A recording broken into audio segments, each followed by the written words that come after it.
परेशानियों की आध्यात्मिक सीख। हर इंसान की ज़िंदगी में परेशानियां आना स्वाभाविक है।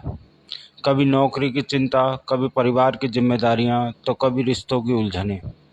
अक्सर हम इन्हें बोझ या सज़ा समझ लेते हैं, लेकिन अध्यात्म हमें एक गहरा दृष्टिकोण देता है कि ये कठिनाइयां हमें तोड़ने के लिए नहीं, बल्कि हमें निखारने और अंदर से मजबूत बनाने के लिए आती हैं। हर चुनौती हमारे धैर्य, समझ और आत्मबल को बढ़ाती है। जब हम इन्हें स्वीकार करके सीखने का प्रयास करते हैं, तब वही परेशानियां हमारे विकास का कारण बन जाती हैं और जीवन को एक नई दिशा देती हैं। बिना परेशानियों का जीवन एक भ्रम यानी माया।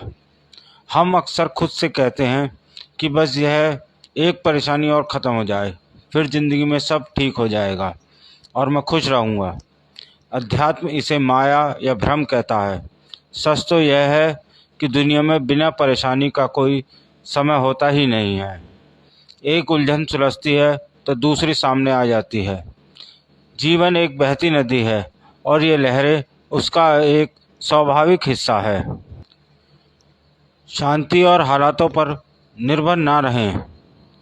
परेशानियों के इस अंतहीन चक्कर में उलझकर हम अक्सर अपनी आज का सुकून, अपनी असली मुस्कान और अपनी छोटी छोटी जीतों का जश्न मनाना भूल जाते हैं। भगवान चाहते हैं कि हम भविष्य की चिंताओं या सब कुछ ठीक होने का इंतज़ार करने के बजाय आज में जीना सीखें। जो कुछ भी आज हमारे पास है, उसके प्रति कृतज्ञ रहें। परेशानियां तोड़ने नहीं, परीक्षा लेने आती हैं।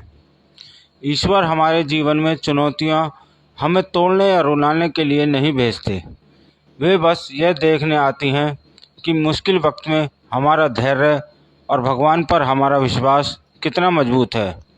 जैसे सोने को निखारने के लिए उसे आग में तपाया जाता है, वैसे ही हमारी आत्मा को निखारने के लिए ये परेशानियां आती हैं।